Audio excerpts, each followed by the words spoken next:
Welcome everyone to a brand new webinar with Cosmetic Laser Dermatology. We are here today to talk about the future of hair loss treatments, ultimately so you can stop guessing and start measuring. We're really excited to introduce a brand new device we have. It uses AI technologies called the HairMetrix. And then we also have a few different treatment options at Cosmetic Laser Dermatology for hair that many of our patients don't know about, as we do have 9 board certified dermatologists, and dermatologists are doctors who go through medical school for skin, hair, and nails. So they are all very well educated and well versed in the treatment of hair loss, and there are some things we can do to help. So if you're here today, you come to the right place. Um, we will go over the treatment options, we'll have some live Q&A, and then we'll talk about the promotion and next steps. So if you haven't met Dr. Zubair before, I'm very excited to introduce him. He was trained actually at Cosmetic Laser Dermatology under Dr. Goldman and Dr. Fabi, and now he's a full part of our team. He's been here with us, I don't know, 3-4 years now, a long time, I feel like. Dr. Zubair is speaking about hair loss today, but of course he practices all sorts of cosmetic dermatology, so lasers, injectables, body sculpting. And then on the same front, while Dr. Zubair is speaking about hair loss treatments today, I just want to make sure everyone knows that all of our dermatologists at CL Derm offer hair loss treatments. So we are very excited to get moving. And Dr. Zubair, the floor is yours. Thanks for that great introduction, Risa. So we're going to be talking about hair loss treatment. This is a very big topic to cover. This could be a book in itself. So we're going to narrow it down, but I'm also going to try to put it in context. I'm happy to discuss this in a lot more detail. We're going to have like a lot of time for Q&A. We intentionally made it that way because there's always a lot of questions. And that way we can focus on what the audience wants to talk about. All right.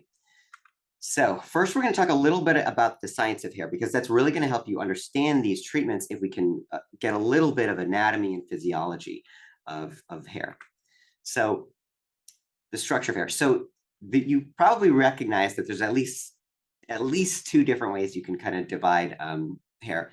One type is like vellus hair. So these are like the hair we have as we're babies, when we have like a little bit of peach fuzz. You know, it's like the little hair that doesn't have much color in it. It's like really thin. It's really fine. It's barely detectable that it's there. And then there are terminal hairs. Terminal hairs are the kind of hair we have on our scalp, on our brows, on our lashes, and then on our body once we go through puberty. So terminal hairs are like thicker, they're coarser, and they have color to them. So that's how they're distinct. They have melanin in them. Now, there's a ratio, like we still have some vellus hair on our scalp still, and the parts of the body that have terminal hair, but there's a certain ratio that is normal. And that's about between, like, I would say below 4:1, which means like if you have a ratio below 4:1, it means you have more vellus hairs compared to terminal hairs than you should. That is a sign that you have something wrong, most likely pattern hair loss, androgenetic alopecia, female pattern hair loss or male pattern hair loss. And that the ratio can tell us different things. That's one of the things we measure. Now, the hair also goes through different stages. You know, it's not like you grow hair and like a doll, it just stays there. Our hair is growing constantly, and then it's shedding. So the growing phase is this thing on the left, the anagen phase. It stays in that growth phase for years. People who have a longer growth phase, they can grow hair longer. And people who are unable to grow hair very long, they just happen to naturally have a shorter anagen, a shorter growth phase. Then there's the catagen phase, where briefly it's transitioning and it's detaching from its root, which is called the papilla. And then the telogen phase, where it's coming out and there's going to be a new hair starting to form in the anagen phase. So when you have like a certain amount of hair, and it's normal to shed about 100 to 150 hair a day, those hair are in the telogen phase. And interestingly, if you compare like dogs, for example, like I grew up with a Siberian Husky, twice a year, he would, what they call it, blowing their coat. They would shed like an enormous amount of hair. So what was happening is, for dogs, all of their hair is in the same phase. It's all like anagen, and then the undercoat at least, and then all of it goes to catagen and telogen at the same time. For us, it varies. And if you look at any part of the scalp, almost all the hair are in anagen phase. Very few of them are in catagen phase or telogen phase. But that can change sometimes with different challenges or illnesses or conditions that we face. We're going to talk about those. Now, one of the ways we can talk about or divide types of hair loss are scarring versus non-scarring. So here, these are scarring alopecia. So these are more serious because what happens is you lose the hair follicle itself. So you lose the root of the hair. It scars over as a result of different inflammatory conditions. And these are some examples of those. On the top left over here, you have CCCA, which is central centripetal fugal. Sorry, it's a cicatricial centripetal alopecia. So it's a mouthful, but basically it's a fancy Latin name, meaning that you have like in the center of the scalp spreading out like a scarring type alopecia. Cicatricial means like scarring in Latin. And then over here on the right, this is a woman. This is more common in Caucasian women. The other condition, CCCA, is more common in African American women. In Caucasian women, you get this condition more often. This is a type of lichen planopilaris called frontal fibrosing alopecia. And what happens is women will lose the hair on their brows and also on the frontal hairline. It'll start to recede all the way back like this, but not just recession, it's scarring recession. All of these conditions are scarring. So as they progress, you can't get that hair back. So it's very important to be on top of these kinds of hair loss immediately. And then on this lower left, this is like one of the most common types of scarring hair loss. This is traction alopecia. And you'll see this when people have like very tight braids on, or in this case, due to a religious practice, this man was forbidden to cut his hair. And so he had extremely long hair tied into like a bun. And then it would pull on his hair, and where it pulled on the most, like the temple and the frontal hairline, from all that tension, the hair starts to initially it's reversible, but with time it becomes a scarring, unfortunately, irreversible hair loss. We're not going to go too much into detail about these, but these are conditions we absolutely do treat, particularly on the medical side. So whenever you come to our office, you might see on the same floor, we have research, and then we also have West Dermatology, La Jolla, which is the office where we do general dermatology. Now we're getting into the non-scarring forms of hair loss. This is one form of non-scarring hair loss called alopecia areata, when it's just like little spots. If it progresses, so this is an actor who's on the HBO show Barry, who had alopecia areata in that middle photo, and then it progressed to alopecia totalis when you have total loss of hair on your head, and then eventually people can get alopecia universalis, where all their body hair is gone too.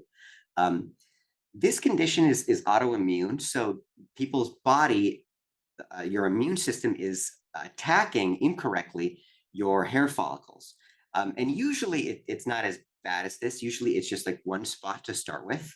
And then patients come in and we do a couple injections of medication, and usually our treatments are that is usually all it takes. Sometimes we have to add in other things. Some patients have very, intractable alopecia, and then we might have to use oral medications, systemic medications. And thankfully now we're getting like more treatment options for these. This is one of the types of non-scarring alopecia. Another type, so this is telogen effluvium. So the other kinds we talked about were rare. Telogen effluvium is very common. We'll experience like some form of telogen effluvium probably at some point in our life. So telogen effluvium will happen kind of everywhere. So what we call diffusely rather than being localized like the previous condition. Telogen effluvium, when we were talking about the different stages of hair growth, and hopefully you guys can see my pointer, I think you can. But so you go from, like I was mentioning, most of your hair is in the anagen phase, and only a few of them are supposed to be in catagen or telogen phase. But if you experience some stressor, it could be a psychological stressor or a physical or physiological stressor, it can shift some of those hair into the telogen phase. And then when they're in that phase, they get shed, they get ejected. So you'll have a lot of shedding. And like the classic situation this happens is women during pregnancy will actually, even though it lists pregnancy here, really what I find is that women during pregnancy will have great hair. They really like their hair growth during pregnancy. But then once they undergo labor or surgery, once they deliver, then that stressor of the delivery, they will have telogen effluvium, and they'll lose a lot of hair then. Over the course of like one to 2 months, that hair shedding will happen. But then once the stressor is gone, then that hair will come back on its own. But the stressor has to be addressed. This mentions some of the causes. Other causes include changing jobs or moving. Those are some of the biggest stressors in life. Any kind of nutritional deficiency. Most commonly, that's going to be People might have like some vitamin D insufficiency, iron deficiency anemia, especially in women, especially like premenstrual women. People can have copper or zinc deficiency as well. Those are less common in the United States. Certain medications as well. Some medications like chemotherapy cause a different form of hair loss, but beta blockers and warfarin, the blood thinner, can cause a telogen effluvium. And then COVID and any severe infection, but particularly, I think a lot of people experienced during COVID a lot of hair loss. But so like the time frame and like the area are big clues for the patient about whether they're experiencing telogen effluvium. A lot of times telogen effluvium can be treated the same way as androgenetic alopecia, which is male pattern hair loss and female pattern hair loss. That's mainly what we're going to focus on, but a lot of the treatments we talk about actually also apply to telogen effluvium. So androgenetic alopecia, also called male pattern hair loss or female pattern hair loss, depending on who's getting it, it's the same process. This is like by far the most common type of hair loss. So in some people, a good fraction of the population, including myself, we have a sensitivity genetically to a certain hormone called DHT, dihydrotestosterone. So this is your terminal hair that we talked about. It's long, thick, pigmented inside the skin. At the base here is the root. Naturally, we all make testosterone, right? Women also make testosterone in the ovaries, and you make other types of androgens in their adrenal gland. So your testosterone, although women have a lower amount, gets converted by this enzyme 5-alpha reductase to DHT, dihydrotestosterone. And 5-alpha reductase is in a whole bunch of our different parts of our body, including in our hair follicles. Now, this hormone, dihydrotestosterone, in people who have the sensitivity, who have, like a family history of androgenetic alopecia, means you probably have it yourself. When your hair follicle is exposed to DHT, it will shrink. So this is what the right side of this image is showing you. It gets smaller and smaller. Eventually, it will become like a vellus hair. It'll lose its color. It'll become depigmented, become like really small, and that's going to make it so more of your scalp is visible, right? So you can't see as much hair. Your hair has less volume. It's not going to be as long. It's going to break more easily. It's going to be thinner. It's also going to be less colored. It's going to be more gray as well. Eventually, if it's not treated, if it's just exposed to dihydrotestosterone long enough, it'll go from miniaturized to like non-functional. It'll be irreversibly lost, and then you can't recover that hair. To give an example, like there is some degree in men of androgenetic alopecia that is normal. It's not really considered balding. Like when we're young, we have a hairline down to here, and it's normal for men to have like some hair loss up to like here, which they call it just like going from a juvenile hairline to a maturational hairline. But at that point, beyond that would be balding. But even like if I were to do like every treatment possible, I cannot grow hair back down to the hairline I had at 16 because I've just had hair loss for too long, et cetera. And so that's a good way patients can kind of tell like where they can potentially recover hair is like as long as you can see like a little bit of peach fuzz, you can potentially recover hair there. Sometimes it's hard to see with the naked eye, but I can always see it like microscopically, and that's something we're going to talk about as well. This is the Norwood scale. So when we're looking at men who have hair loss, this is how we grade it. Men have hair loss when people have male pattern hair loss. You lose it in the front, more so in the temples. The temples are going to be the most sensitive to dihydrotestosterone. And then some might also have it in the vertex, so kind of a little behind the top of your scalp. One is like basically almost like a juvenile hairline here. Two is like what I would say is like kind of a maturational to normal hairline. Like I have this as well, and I consider this normal. And then beyond that is what we could consider male pattern baldness, and then what I would recommend treating. Women also have scales. There are a couple different ones that are used: the Ludwig scale, Olsen scale, Sinclair scale. We use these both in like we use these types of scales both in research studies, and we use them clinically when we're trying to grade and like document how bad someone's hair loss is, so we can evaluate whether they're getting better, getting worse, etc. And you can see the female pattern hair loss is a little bit different from where men lose it. So for women, and they don't really get like a spot on the vertex, and just spots like in the corners in the temporal area. More so, what they'll notice is like their central part gets wider because the center is mainly where they're getting hair loss. Um, so this is what this is showing is like widening of that central part, which can be actually like all the way from the front to the back.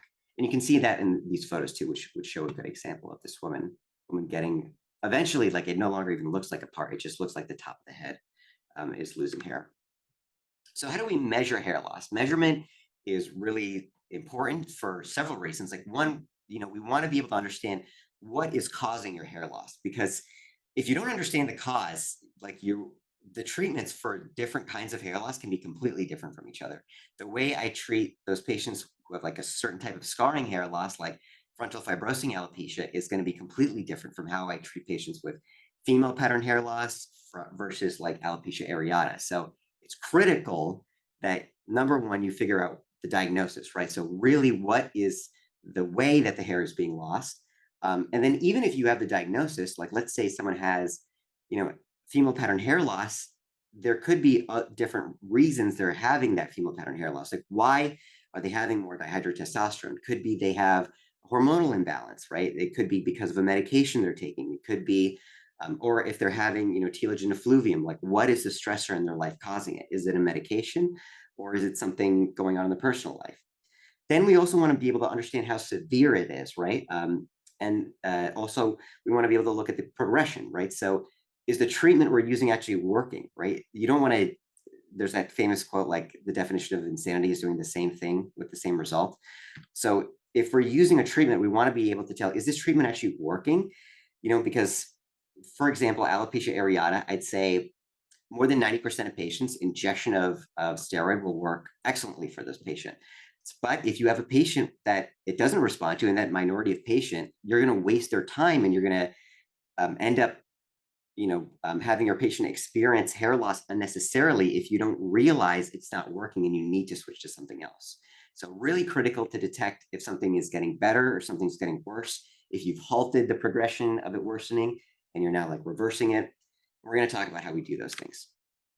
So hair loss evaluation. So when you come into the office and you see a doctor, what are we doing? The first things we're doing, number one, we want to look at your medications, right? So some of these medications can cause hair loss themselves. Of course, classically chemotherapy, although now we're getting better at treating that. There's some really great charities now that fund caps that can cool the scalp for patients as they're getting their infusion of chemotherapy agents. Common medications that can cause hair loss: warfarin, the blood thinner; beta blockers, which more and more patients are on; ACE inhibitors, a lot of patients are on these medications; Accutane, and then anticonvulsants, which are medications for seizures, also used sometimes for people with like bipolar disorders, other neurological conditions. Laboratory testing. So I'll always ask patients when they come in, have you had your like annual blood work done? Because a lot of times this was already done by your PCP and I can just like look at those labs. Your blood count, iron deficiency panel, thyroid function. In women, we particularly want to look at their hormone panel, especially in two situations. One is if women are on hormone replacement therapy, they're postmenopausal. I have seen like some women, they are on their wellness doctor or their gynecologist will put them on testosterone. The reason they get put on that is because testosterone in those women is improving their libido, is improving their bone density, it's improving their blood count, mood, energy. I'm not a gynecologist. I'm not like, I actually do have a master's in reproductive endocrinology, but I'm not a gynecologist, so I don't prescribe HRT to patients. I leave that discussion to those physicians. But, I do sometimes order these panels and interpret these results. That's one of the benefits when you see a dermatologist is we're trained to like understand your medications, understand your blood work outside of the specialty of dermatology. We can look at your labs and know what's going on. The other situation, sometimes this is important, is women who have PCOS, polycystic ovarian syndrome. It's more and more common. And so sometimes these women might not even have overt like ovarian cysts, but they may have like other signs. They may have bad acne. They may have a little bit of facial hair. And part of this condition is women losing their hair because they have an imbalance of their hormones. And so any treatment they do, if they, if even you might end up spending thousands of dollars, if they have not done this testing first, it has really been a waste of your money because there are like some very easy to do treatments that could have been done to basically fix that hormone imbalance. So really critical that you get this done first thing before your treatments to figure out like essentially like what is essentially the root cause of your condition. We also sometimes test like lipid panel. Basically, that's like cholesterol, things like that. Your A1C, which is how much your structures in your blood have been exposed to sugar from diabetes and pre-diabetes, et cetera, because we're seeing metabolic syndrome, the consequences of high blood pressure, high glucose, and high cholesterol in the body going on for like an extended period of time. We're seeing more and more people have that. Other things we'll do in the office, a hair pull test. This is like a really simple test where I will take 8 millimeters of hair, pull on it, and I look at how many come out, and I look at what kind of hair come out, and I can tell from that like whether you have telogen effluvium or not. So it's a very simple thing to do in office. Sometimes we do biopsy where we will cut into the scalp and actually send it to the pathologist to look at it under the microscope. But usually when I use all these other tools in my in my armamentarium, in my toolbox, I don't really need to rely on that. So I almost never do biopsy. I would do a biopsy in a situation if I think someone has a scarring alopecia, so my minority of the time. But for non-scarring alopecias, generally with like laboratory tests and my clinical acumen and then other tools, I'm able to figure it out. And then trichoscopy. This is actually a very cool tool. So more and more dermatologists, it's started happening about like 20, 30 years ago. We started using like little handheld microscopes more. And the skill of using this on the hair is called trichoscopy. So we can learn a lot from that, specifically for androgenetic alopecia, for male and female pattern hair loss. What we see is that miniaturization of the hair that I was showing you before. So going back to this slide, so we can see the effect of the terminal hairs becoming little like vellus hairs, becoming like smaller and smaller, and seeing that ratio change. This is what you see. And if you've ever seen me as a patient, when I look at your scalp with the microscope, this is what I'm looking at. So over here on the left, we were looking at someone's part. This is a Caucasian woman, I believe. But so, yes, an Indian woman, a 50-year-old Indian woman with female pattern hair loss. These big, thick hairs here, these are the normal terminal hairs. But you also see a lot of hair, like about half of these hair are like really thin, really small, and they're shorter. Those are vellus hairs. Some of them that are in between are like some terminal hairs that are approaching it. But you can see here, this is definitely not the normal ratio. This is almost like 1-to-1, right? So it's definitely below 4-to-1. So just looking at this woman's scalp, I would be able to tell this one has androgenetic alopecia.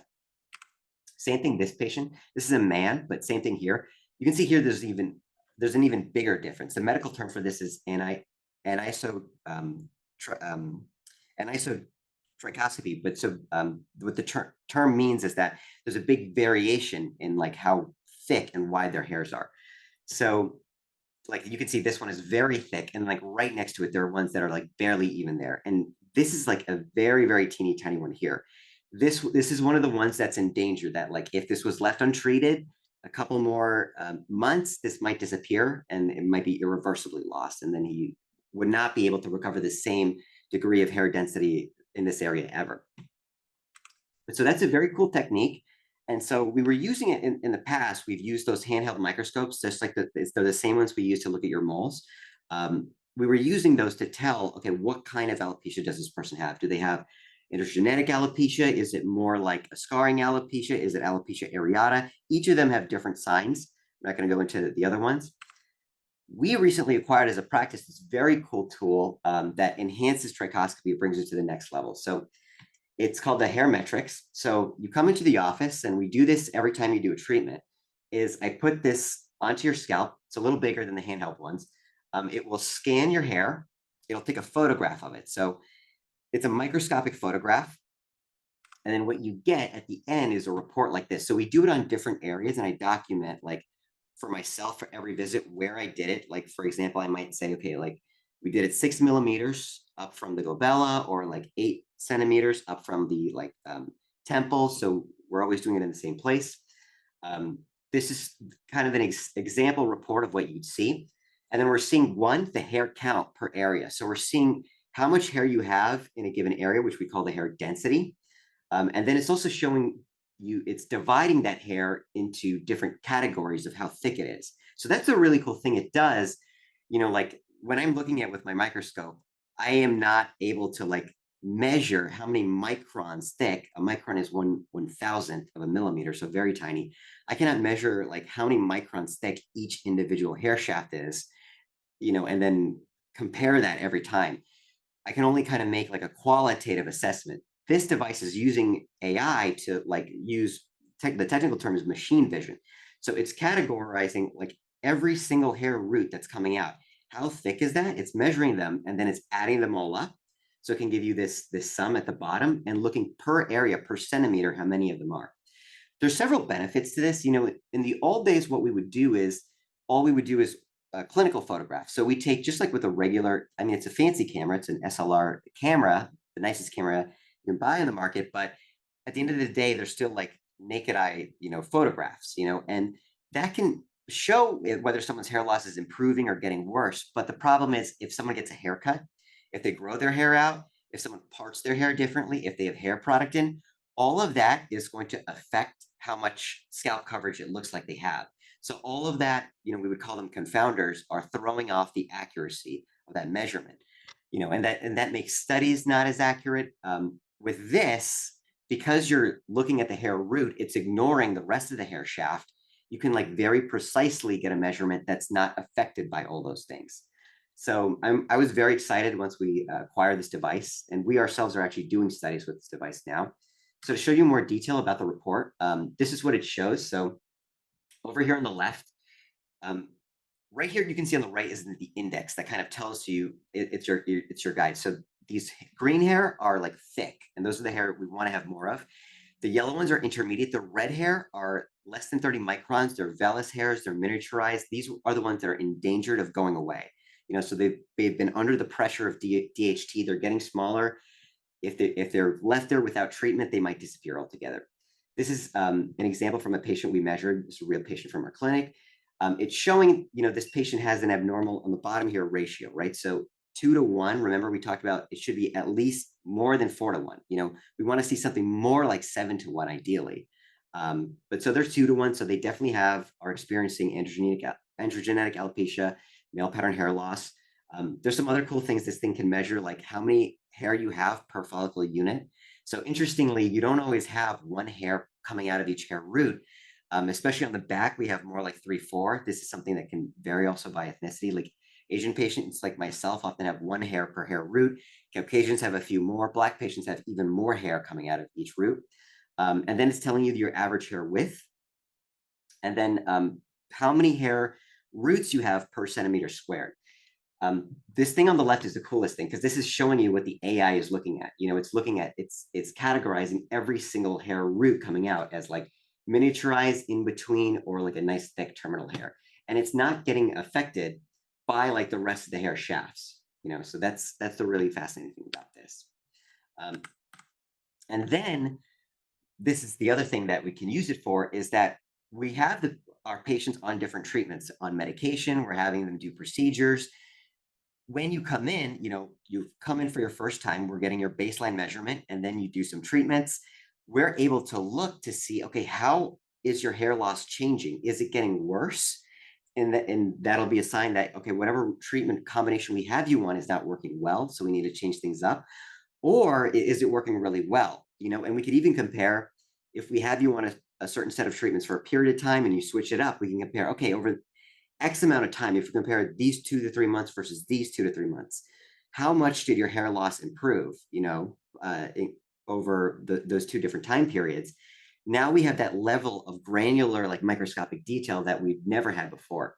So on the left here, this is that patient that we just looked at. And on the right, we have that patient about 2.5 months later. And what we're seeing is a lot of those hair that were previously here, you're looking at the same total number of hair, 219 to 218, right? So the same number of hair roots, and that it reassures us I'm measuring it in the same place. But what you see is a lot of those red hair that were like miniaturized and on the verge of disappearing are now thickened. They got rescued. They're now like small terminal hairs, so they're in between. They are getting thicker, fatter. They're becoming like pigmented. So that patient now has like more scalp coverage. And looking at the statistics on the right side, he has a ratio now of 10-to-1, which is way better. That's now like a very healthy scalp. They still could use more. They're still like small terminal hair, So there's actually still room for improvement on this patient. I would say they're not no longer like an at-risk period.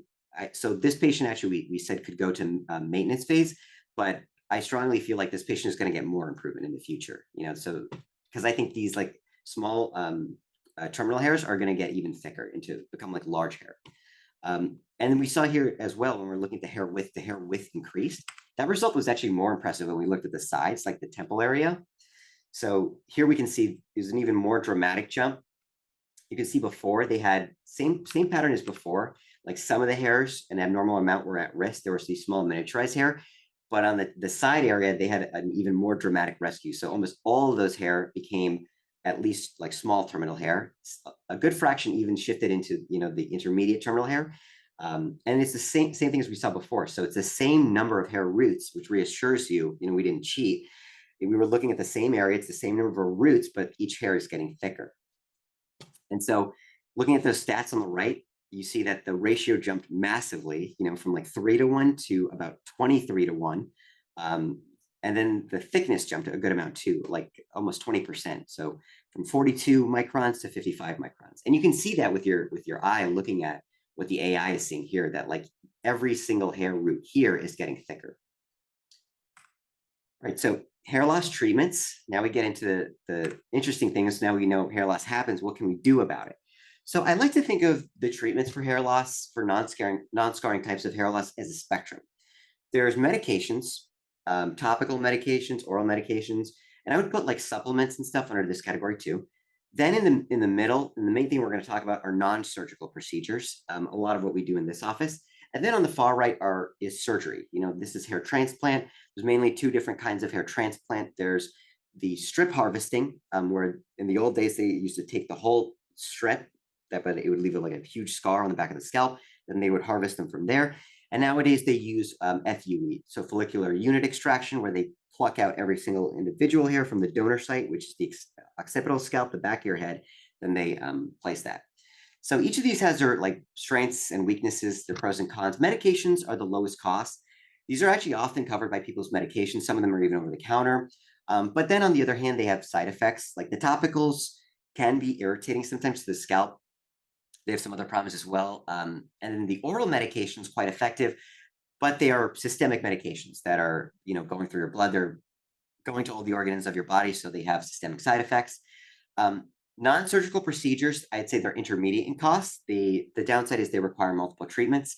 Surgery, the benefit is it's a single treatment, although you will need maintenance. Every single surgeon in the world will say you have to do like some kind of medication or something else to maintain the result, because they definitely don't want you to get the surgery and then later on like lose the hair that they transplanted. But it's a very impressive improvement for sure. It is by far the most expensive of these. And then the outcome is very skill dependent. So you want to make sure you're seeing someone who's good at this. Our office doesn't do this. I refer out if patients want to get a hair transplant.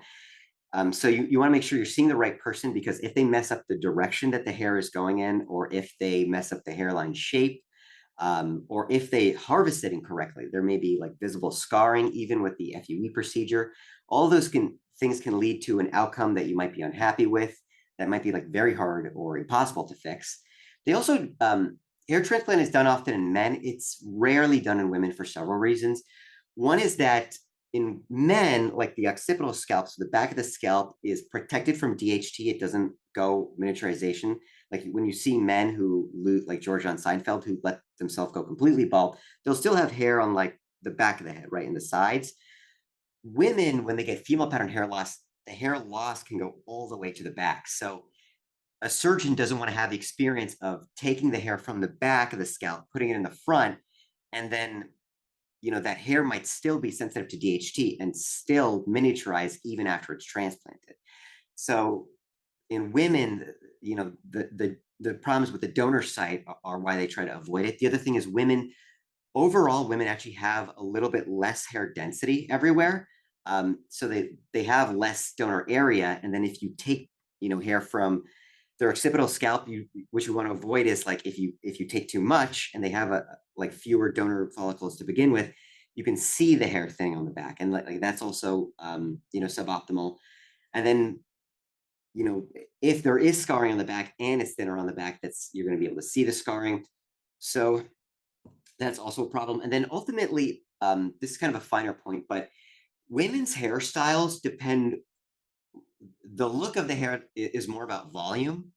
Whereas for men, because they tend to have shorter hair, even if they have less hair density, if they do a hair transplant, it can at least affect the shape. And so they feel like it's worth it. But for women, a hair transplant can't change the thickness, the volume of your hair. It's just moving that volume from one location, the back to the front.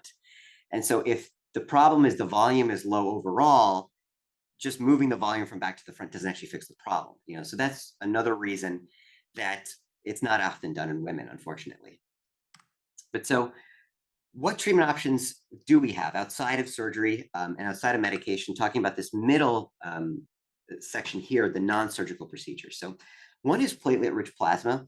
So it was about like 10, 15 years ago, it was like a gold rush. Like doctors started using platelet-rich plasma for everything. In dermatology, they're still trying to use it for a lot of things. For skin, the evidence really hasn't been there. But it's worked quite well for scalp. There are also some orthopedic surgeons who have found uses for it for joint pain. I'm not an orthopedic surgeon, but they are using it a lot. So how does it work? So whenever you have an injury, right, platelets are one component of our blood that will, go to the site of that injury, and then they will form a clot, so you stop bleeding. They will also release growth factors. And what you see over here on the left, this is very complicated, but so you don't have to like memorize all of this, but just big picture, all of these things, VEGF, EGF, IGF, these are different types of growth factors: vascular endothelial growth factors, insulin-like growth factors, platelet-derived growth factor, transforming growth factor, fibroblast growth factor. These all will also be released from the platelet granule. They'll release their contents at the site of the injury to help heal the wound, right? Because it makes sense that like any area that needs to be clotted is also going to need to heal. It's going to need to recover. So we figured out a way to take advantage of that, is that we take those platelets and then we put it into the scalp. On our hair follicles have factors for all these types of growth factors. When the receptors get stimulated, when they fit like a lock and a key with those growth factors, it stimulates the stem cells specifically in two areas: in what we call the bulge, which is where your muscle attaches to the hair. Every one of our hair has a muscle to it. That's what lets us get goosebumps. And to the base, which is like the hair root, which is what we call the papilla or the matrix. So the stem cells, to go over it one more time, the two pockets of stem cells on a hair will have their receptors like fit with these growth factors from the platelet, and then they will start undergoing changes. You can think of the growth factors as sort of like fertilizer, and those are going to be a boost for hair growth. They're going to increase the blood supply to the hair. They're going to stimulate those stem cells to grow. They're going to combat those miniaturization signals from DHT. To put it simply, it's basically like the growth factors are waking up the weak follicles and helping them stay in that anagen growth phase that we were talking about earlier. And when they can stay in that growth phase, that's when you can make thick hair, long hair, and healthier hair. So how do we match those two things together? Get the platelet and their growth factors from your blood into your scalp where we want it. So we draw your blood. You come into the office, we draw your own blood. We're not using anyone else's blood, so there's no rejection or any risk like that. We spin it, and then that lets us separate, because we don't need the red blood cells. We don't need the white blood cells. All we need are the platelets. And that's where the name comes from, platelet-rich plasma. Plasma is the liquid portion of blood, and we enrich it with platelets when we centrifuge it. We concentrate them, and then we inject those back into the scalp. We do 3 to 4 monthly sessions. We do them like 1 month apart. They can be a little more than a month apart, but we think it's best to space them out at least a month apart. After 3 or 4, you basically have the full result, and then we do maintenance treatment. Maintenance treatment means we would do like 1 session, not a series. 1 session about every 6 months to 12 months apart, depending on how your hair is doing. And initially, you're going to experience less shedding. So the first thing you should see is like it should it arrests the loss of hair. And then you're going to start seeing that your hair starts to get thicker. It's going to get longer. It's going to get you're going to get more scalp coverage. And you'll see that by the time you get to that 3rd treatment, 4th treatment, you'll see that result. And like a month after that 3rd, 4th treatment, you'll see it's continuing. So this is now like one of our most evidence-based and effective treatments. A lot of benefits. There's now so many trials that they do these things called meta-analyses and systemic reviews, where they put all the trials together to look at like the size of the effect, which is like the highest level of evidence you can have in science. So we have like good meta-analysis data for platelet-rich plasma. We know it definitely works. It's improving the hair density, so basically the number of hair per every area, and improving the hair diameter, so it's thickening the hair. You might have mild tenderness for a day after we inject it because we are putting needles in there. Some downsides are that if you have like bad platelets, you might not have growth factors in your platelets to stimulate the hair. I would only say this is really an issue in extreme cases. So like I do have some patients who are undergoing like chemotherapy or radiation treatment. So if you're undergoing those things, like maybe platelet-rich plasma might not be the best thing for you. And we're going to talk about alternatives as well in this lecture. Or for example, if someone was, I'd say in their 80s, then they might benefit more from like the laser than platelets. But otherwise, as long as you're like reasonably healthy, you're going to have good platelets. It's moderately uncomfortable because we are using a needle, but we do a lot of different things to improve the discomfort. We can use nitrogen oxygen mixtures that you breathe in to make it more comfortable. It's totally safe. You can still drive home by yourself the same day because it wears off within like 10-20 minutes. But it does help with pain relief. Most patients don't need it, but it is an option. We're also using like a vibratory device at the same time as we inject. And if you want, I can talk about how that works because that's very cool. But basically, it blocks the nerve from transmitting pain. We use cool packs sometimes, and then we use the smallest possible needles for these, and then we change them out with every single syringe to just make things as comfortable as possible. And then lastly, platelet-rich plasma is not going to be effective for areas that are completely bald, where you have no hair follicles, where there's irreversible hair loss. But to be fair, like nothing is going to be effective in those areas. Even if you really have like scarring in those areas and there's no hair loss, even a hair transplant surgeon is not going to put many grafts there. Right now, for something new that's really fascinating is that over a couple years, this has been happening. There's a progress, toward developing new treatments.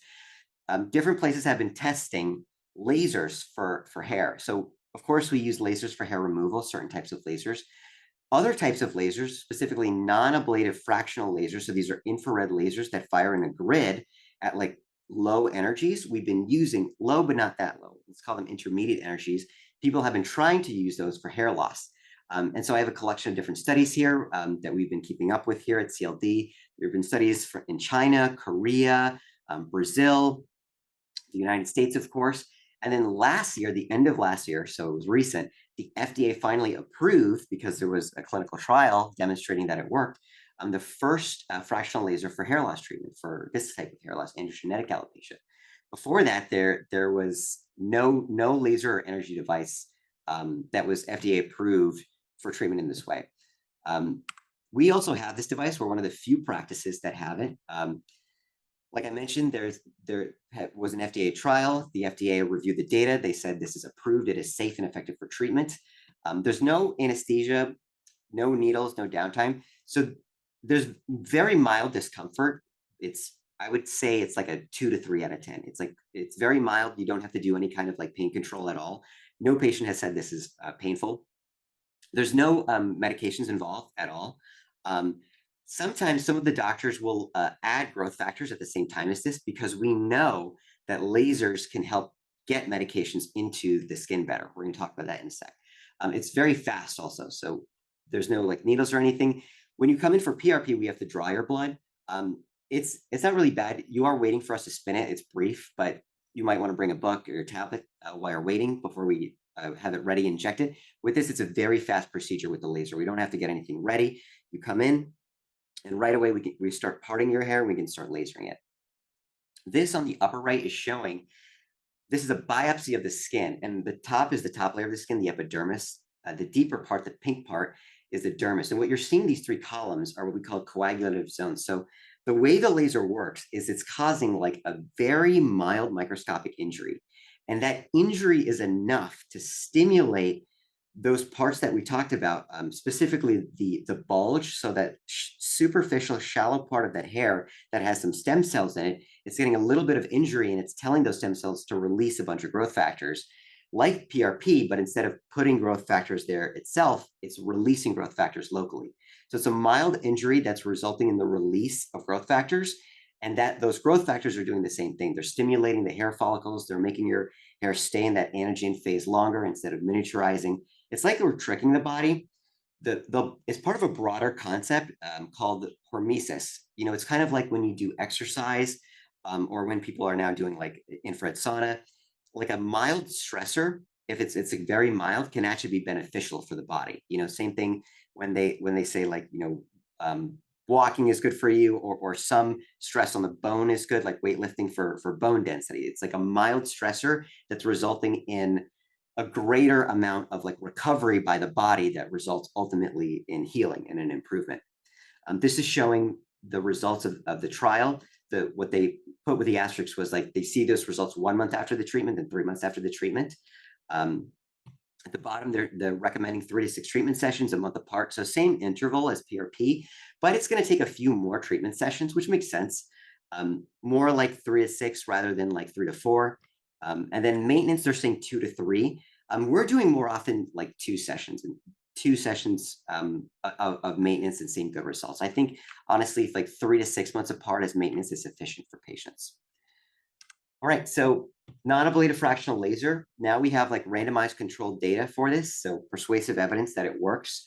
Not as quite as much evidence as the PRP, which has like a decade worth of evidence, but we have enough clinical trials that we do know it works. Same thing, it improves hair density, so it's improving the amount of hair per area and improving the hair thickness. Minimal to no pain, minimal side effects. You don't have any like crusting or redness or anything else like this. You will have like redness. I can see like if you part your hair, that lasts for like an hour after the treatment, basically. But like literally that evening, it'll be gone. Downsides, it does take a few more treatments than PRP because it's like a less intense treatment. And results take a little bit longer because you're doing more sessions. But I'm glad now we have this option that, for those patients who maybe their platelets aren't as high quality, or for anyone who's afraid of needle. There's a lot of patients who have needle phobia, so this is a great option for them. Or if you're happen to be sensitive to pain, this is something you can feel confident going into. You don't have to worry about that. Or you just don't want a blood draw for whatever reason, So there are a lot of benefits to doing the laser. It's really nice to have another treatment option for these patients. Let's look at some before and afters. So this is interesting. This is a patient who originally we were doing the laser for this patient. So they did the laser at first, and then we were able to see that they were having better improve. We then switched. We did 2 sessions of the laser, then we did 2 sessions of PRP, and we were able to tell both the patient and myself that they were having a lot more improvement with the PRP. So then we switched to doing PRP. This is actually before that. So this is after 2 and 2 sessions, we saw their results. So they had a dramatic improvement of their hair loss. Here, I'm really proud of this result. You can see that their part right here got a lot thinner. This is a male patient.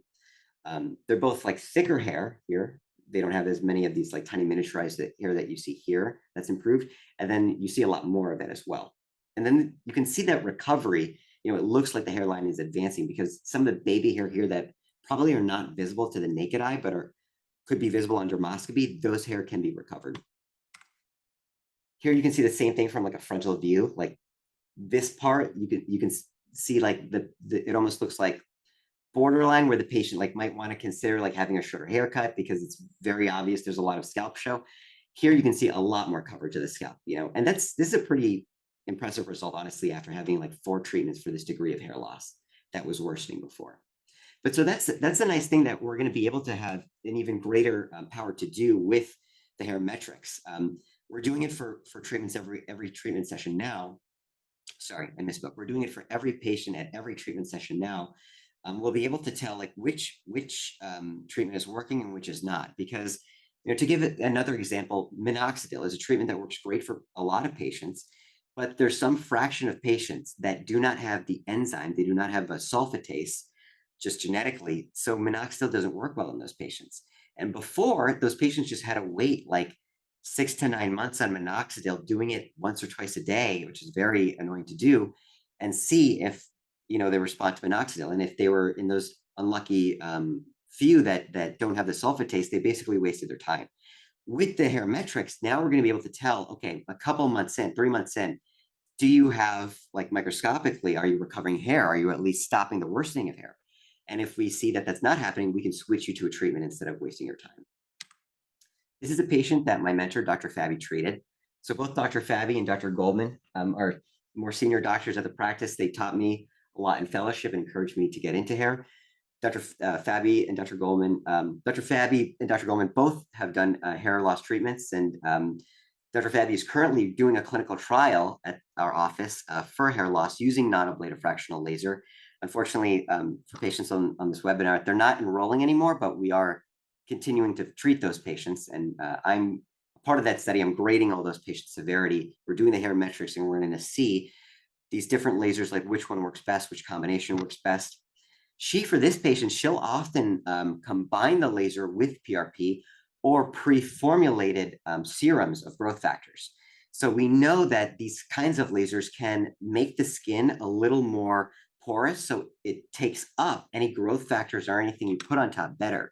So in that case, we're adding growth factors and we're doing the laser to get like an even greater boost. And she's seeing with those results that even before you get to like the third and fourth treatment, even after like 1 or 2 treatments, she's seeing recovery of the hair.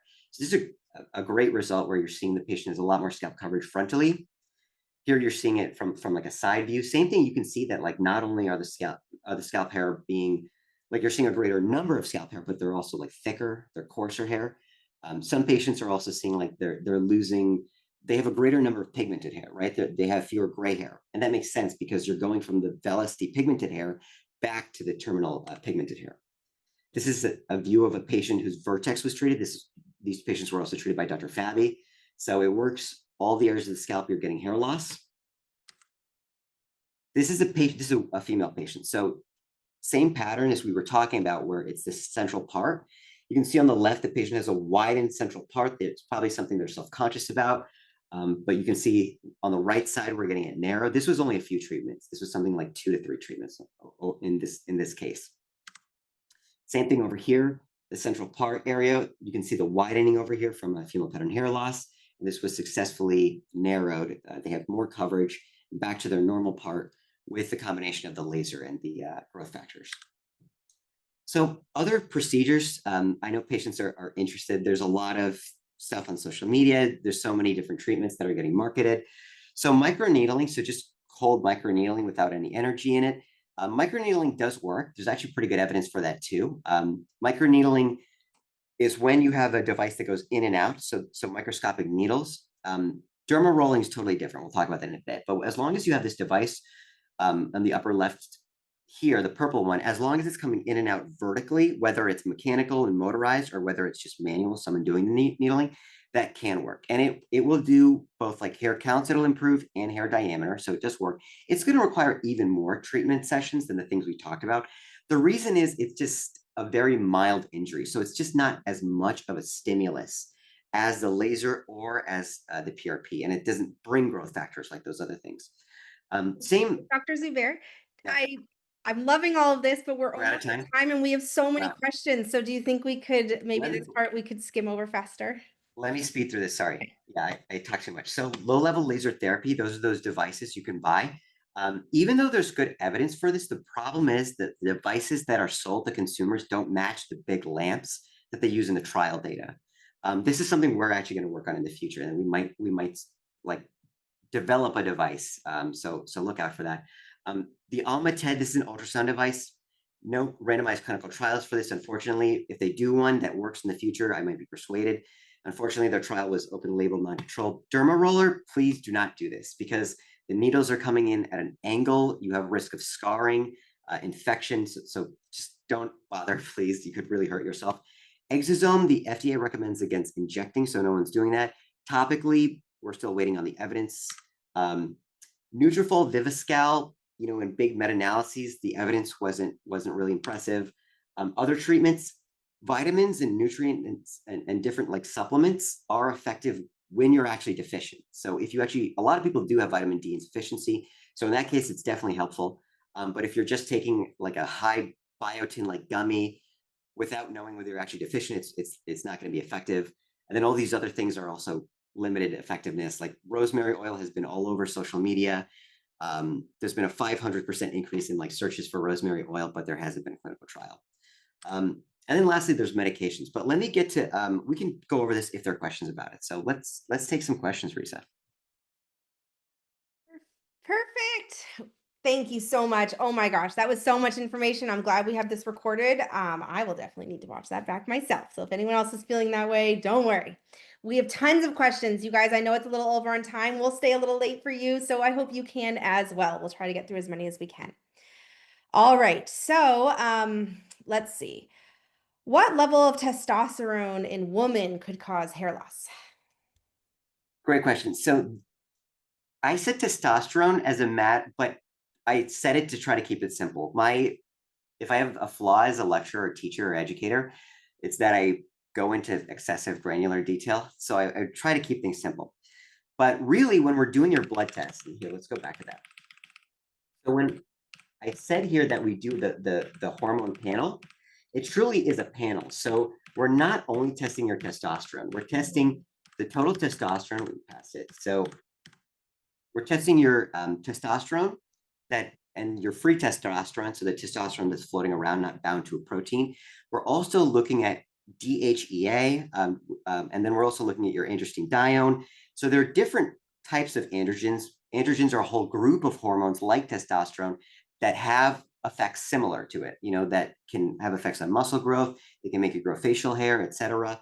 So we actually look at all of those, and then what level is appropriate is actually going to depend on what laboratory did the test. So there's some variations.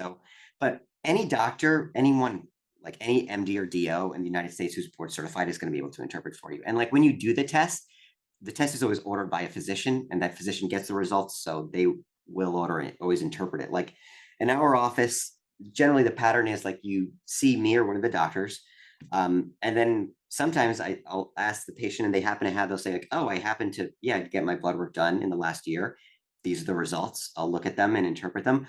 Or if I order the lab, the blood work, then I will get a fax from them, and then our staff will call and like tell you the interpretation.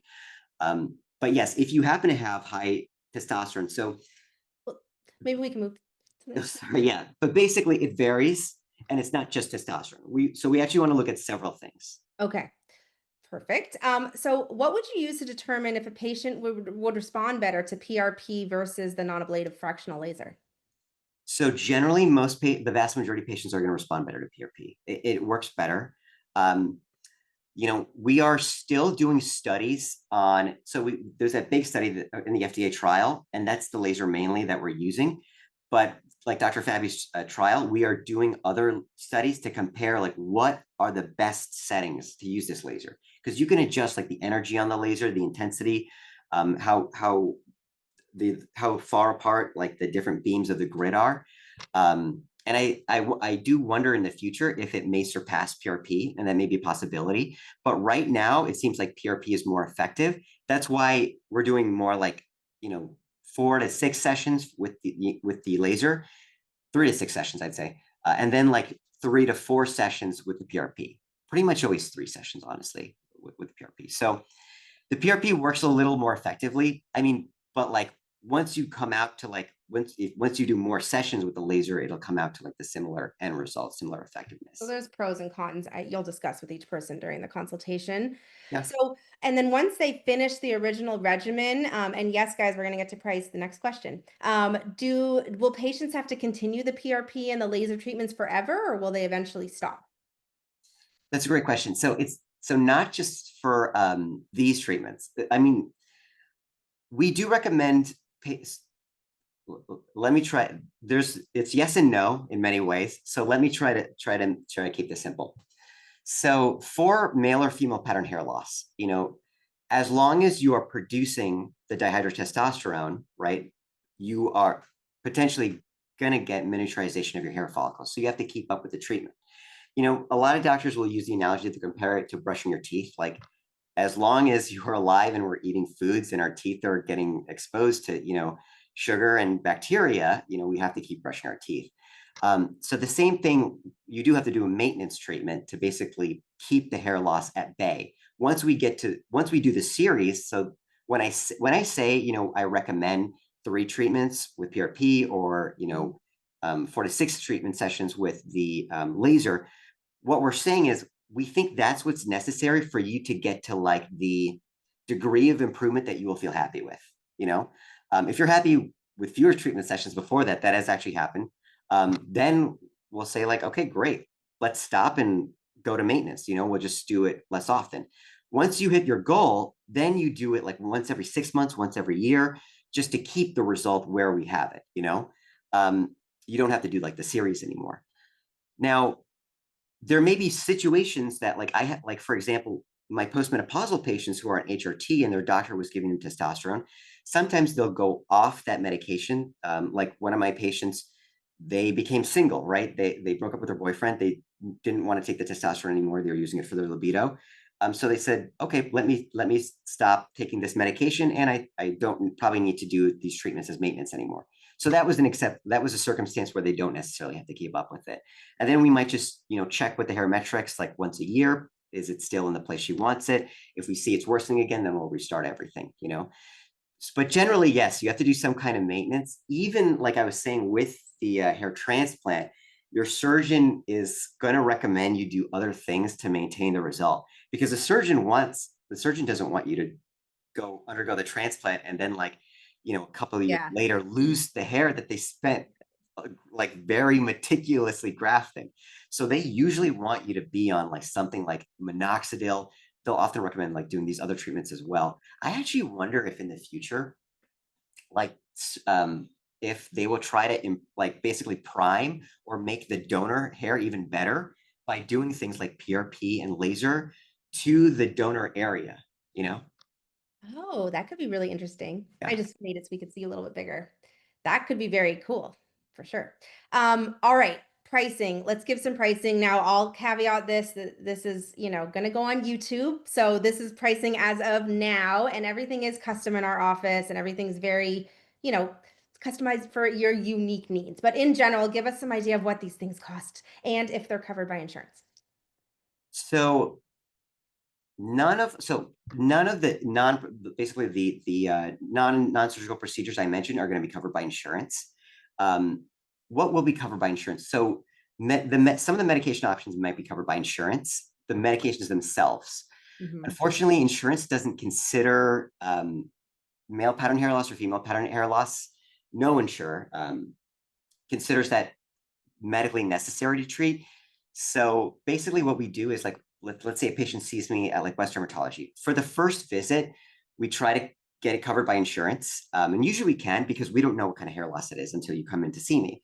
And that visit is about figuring it out, right? That's when we order the tests. And when I look at it under the microscope, I do all those all different forms of evaluation. But then once we know it's female or male pattern hair loss, or if it's telogen effluvium, if you have a medical cause, like if you have PCOS, or if you have vitamin D insufficiency, the treatment of those things, like the vitamin D supplementation or giving you iron supplementation, is covered by insurance. But let's say you have male or female pattern hair loss, which is going to be the most common one. Your subsequent visits, you'd pay out of pocket for the doctor's visit. I will prescribe a year's worth of medication for those patients. So it ends up costing less than like those online services like Hims or anything like that, because they overcharge you for the medication themselves. And then your insurance usually pretty much always covers the drug. So the medication itself at your pharmacy is like very low cost. Like I've never seen it more than like maximum like $25. And for the treatments we offer at CL Derm. All right. For the treatments we offer at Steel Derm, so the PRP is more pricey. The reason is we have to do a whole kit. So we are drawing your blood, and then when like we're centrifuging it, and then we have to put an activator to make those platelets ready to release their contents, to release all those growth factors. So, and then the other thing, we use a big kit. So we make a lot of PRP every time, so we can get like the whole scalp many times through. So it's very much worth it every time you visit. You're not getting a little bit of PRP, you're getting a lot of PRP each visit, but it's about $2,000 total. That's for a series. That's not just one treatment. That's for No, that's just for a single session the of single PRP. session. And then how many treatments might they need for PRP? 3 to 4. Okay. I've never, yeah, 3 to 4 sessions. And Um, then for the laser? for the laser, that one's going to vary. So it's going to depend on the size of the scalp, you know, but on average, like the laser itself would cost in the realm of like $1,000. That might vary by like which doctor is doing it. So it's a lot lower cost, in the end, because if you put together the number of sessions, it'll probably be similar cost. And then if the doctor is adding in PRP with the laser, that's going to increase the cost. But the reason they would do that is like if you don't want the pain of the injection, but you still want to get the benefit of the PRP, or if they're adding in like another growth serum with the laser, then in order to deliver like have better delivery of that growth serum, that can also alter the cost. So there are a lot of things that can affect it. Like I have like with certain conditions, some patients might only treat areas like their brow, for example, or like only like frontal area. Then all those things will like reduce the cost of the hair Got loss. it. So just to be clear, some people aren't clear on the cost. So the cost for a PRP treatment, if we're doing the whole head, is around $2,000 per treatment. And Yes, for the laser, it's about $1,000 per treatment. This for the is whole head. set in stone. It does vary. Prices subject to change, whatever we need to say. And yes, we do offer financing. We have financing through 3 different companies, Cherry, PatientFi, and all of them, most of them, you can get 0% interest for up to 24 months. So it can be really cost effective. We could definitely quote you out for what the full regimen will be, help you get approved so that you can use that and not have to worry about it for years. All right. So all right, we are going so over on time, but a few more. There's such good questions in here, you guys. All right, this is a good question. So, do you have any thoughts on the new PP405 and how long you think until it comes out? I don't know what that is. Oh, I guess it's a Our new audience is drug educating in me. trial. All right, we'll check it out, guys, and if we'll Is it a get some laser info, or is it yeah. we'll share it on social media. So make sure you're following us. Um, so um, I'd like to make an appointment for the consultation before deciding on a treatment plan. Is that possible? Yeah, of course. So our consultations, you can go to our website or you can call our office, and we have several different doctors. So if you have not had your blood work done, you can also see us at West Dermatology, and then we can do, or if you think you might, or if you think you have like one of those medical types of alopecia. So then you can see us at West Dermatology. If you think you have androgenetic alopecia, male or female pattern hair loss, you could see us at Cosmetic Laser Dermatology for a consult. At that consult, they're going to go over a lot of the stuff I went over. They're also going to talk about for your case specifically. They're going to do all those tests I mentioned. So the doctor is going to order blood work if necessary. If you haven't had it, they're going to do they're going to look at you microscopically. They're going to look at you clinically. They're going to do things like the hair pull test.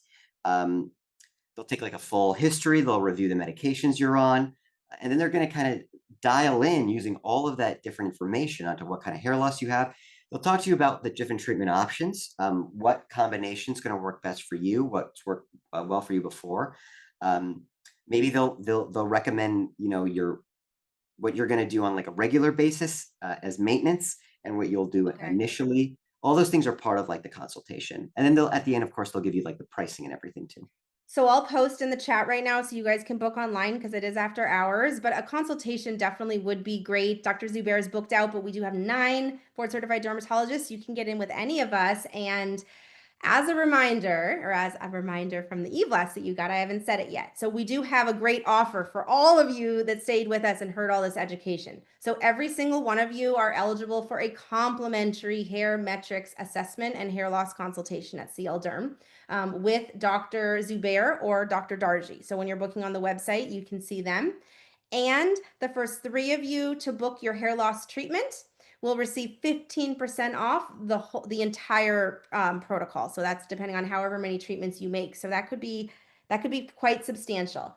So remember that the treatments, those are with Zubair and Darji, who are amazing and some of our favorite board certified dermatologists. Our other dermatologists are also available for paid consultations on the website. So I'll post those links. All right, here's a great question, Dr. Zubair. Are these treatments you talked about today, do they work for older patients, or are these really for young people when they just start losing hair? No, so they're not just for young patients because, of course, the patients who have worse hair loss are patients who are at least middle age, if not elderly. So no one is too old for these treatments. I was saying that The only case I would consider that maybe PRP might be less effective is like really someone I'd say like in their like 80s and beyond. And I don't have any evidence for that. That's honestly speculation. But I would not say that like they're not a candidate for these treatments. For the patient who's like I'd say in their like 80s, like we might consider the laser. But even if patients in their like 50s, 60s, 70s, I don't think there's any reason like PRP or laser would work well. You know, those patients can still certainly, they still certainly have effective platelets. You know, they still have those stem cells in the bulge. And in the trials, how do I know this? We enrolled patients those ages in the trial. You know, most of the patients who are enrolling in trials for hair loss, who are interested in these things, tend to be older patients. So we have direct evidence that it works in that population. Okay. Um, all right. I'm typing in here for some of your questions to try and answer. Let's see. Do you have any thoughts? Farzaneh, who's our medical esthetician who we love, we didn't really include her treatments today, and she also offers JetPeel for hair loss. Is that something you'd feel comfortable speaking about, or should we have Farzaneh speak about that on social media? I'm certainly not an expert. Farzaneh can certainly speak more about it, but to summarize, basically to give like a broad overview, Farzaneh is very good. She's one of the best estheticians in the country because she was trained. Germany and Russia have like the best trained estheticians. Their esthetician training is a lot more rigorous. They train them on things like that only nurses and doctors are allowed to do in this country. So her training is beyond what like the licensure will allow her to do, but that's just how expert she is. And then she's been doing this a long time, working alongside us. So she actually knows a lot about our treatments as well. And she'll do Hmm. things in a way that are compatible. Her jet peel treatment, it will infuse different things, basically kind of doing what we talked about, like with the laser, increasing the uptake of different topicals you put on. The jet peel is using like water to infuse different things that stimulate hair growth into the scalp. Um, it requires like multiple treatments. Beyond that, I would leave it to Farzana. She has some great before and after results, Yeah. but I'll leave it to her to talk about. Okay. Great. We'll post some more. This is Hair Loss Awareness Month, so we're trying to show all of our options. But definitely, Farzaneh's treatments could be part of the treatment regimen. So the laser, the PRP, and jet peel, and all these other things. They all can work synergistically as well. All right. Oh my gosh, we have the booking site. If the booking site doesn't show the correct doctors, you just need to check. Instead of the paid cosmetic consultation, you click over to the free one. So I'll pop that over to you, Elaine. All right, here's a funny question. Is there anything to help prevent gray hairs? The first company that comes up with that will be a zillionaire. I agree. That's a great question. You know, it's a process actively we're trying to understand. Certainly, there's a major genetic component of it. One of my residency classmates, you know, poor guy, he's brilliant. He's a genius. But he lost his hair. He started not lose his hair. Sorry, I missed. He started graying in his 20s, and he always has like patients say to him like, patients will always think they're the same age as him, and he can't. He inside he wants to say like, hey, we're not the same age. But yeah, it's still an active area we want to figure out. They think there's some relation to like maybe like copper or zinc transport. That might be one of the things they think it is related. But like I was kind of hinting at, it's likely not like their blood levels of those minerals or cofactors are low. It's probably something to do with the transport. Might affect like why you have it sooner or later. We do know it's stress related too, but we do also know that like part of like pattern hair loss can be graying if the hair becomes like miniature enough. Um, but yes, it's an area that we're still trying to understand for sure. You're right that if someone can prevent that, they would make a lot of money because one of the problems with dyeing hair, like, so I don't dye my grays. Oh, actually, that's like the next question I was going to ask is if long-term hair coloring is associated with any hair loss. So I think you were just about to answer that. So I would say overall, no. But the thing is, so for to make hair dark, to make dark hair dye, whether it's brown or black, one of the most common ingredients is PPD, phenylene diamine. And this is one of the most common causes of allergic contact dermatitis. So everyone's, knows someone who has used hair dye and then basically had their scalp like burn, like they felt like their scalp was on fire. It got really irritated. Now, causing like that kind of stressor to the scalp can cause some like hair shedding. Certainly, basically, you would have like a telogen effluvium wherever you put it. So you certainly, if it's burning your scalp, you should certainly stop using it. Now they're making more hair dyes that are alternatives that don't use PPD. So that's something that's a technological advance they're getting better at. But in general, I would say long term, no. That hair dye should not be associated like with making you lose your hair. But I mean, it also depends because like I've bleached my hair before. Bleaching the hair does damage the hair itself. It's not going to cause hair loss, but it will damage the shaft itself, certainly. Ooh, I'd love to see a throwback of you with bleached hair. Maybe one day for social media, you could send us something. Sure. Can't even envision you. All right, so here's maybe last two questions. So, can you comment more about exosomes for hair growth? A lot of people are talking about that. Or how do they compare with PRP? And yeah, do we Great offer? question. So that's your question is the same question I have, and everyone else, every scientist in the world has who's interested in this. So exosomes, what is an exosome? So an exosome is basically back when you were like in like high school biology, you might remember that cells can sometimes release a little package of themselves, right? A little bit of the cell skin, their membrane, they can like kind of pinch off and release. And they use those packages to release like different signals or all sorts of things. Exosomes are just those little packages. Another name for them are microvesicles. And the idea is that, if we have our growth factors inside this little packaging, it might be a better way to help deliver that to our cells. That's what the promise is of exosome treatment. Now, they're still under study, right? So there's still a lot of research being done. The FDA issued a warning because there's been it's like a gold rush, right? There's all these products that came out to market, and there isn't yet evidence. Actually, there was a great paper published by many of our doctors, Dr. Fabi, Dr. Loyal, Dr. Hartman, about like all the human trial data for exosome. And the truth was there wasn't much, for dermatology. So we're still waiting on more data. We're doing more and more studies to see what comes out. We want to know, one, that the exosomes are safe, right, to inject in people. And right now, the FDA has issued that warning that there's not enough trial data, so don't inject it. They said it's okay to use topically, but then we're still waiting to see, like, do those topical products work, right? There was one topical product, I looked at the evidence, that trial, they actually did HairMetrix, and their HairMetrix result from that was not impressive, even though their regular photographs were. So that kind of shows you how good the HairMetrix is, that it showed that, it wasn't really effective, even though the photographs made it look that way. So that product didn't work, but the products are so different because some of these are growth factors and exosomes come from platelets. Some of them come from umbilical cord products, like from the umbilical cord that they throw away when we're born. They take stem cells from there. Other ones are drawn from exosomes come from plants. I don't think those will be effective. But so the short answer to your question is it remains to be seen. And that's why we're doing different studies, and we're going to see what those studies show.